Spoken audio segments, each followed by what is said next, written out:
This is Insta360 GO 3S, and today I'll show how you can enable, disable and manage the quick capture feature on this device. So in the beginning, take your action pod, power it on, and while in the camera view, swipe downwards from the top edge of your screen to launch the control panel.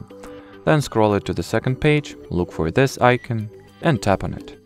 Now you can switch on or off the quick capture. You can also change the single press action as well as the double press.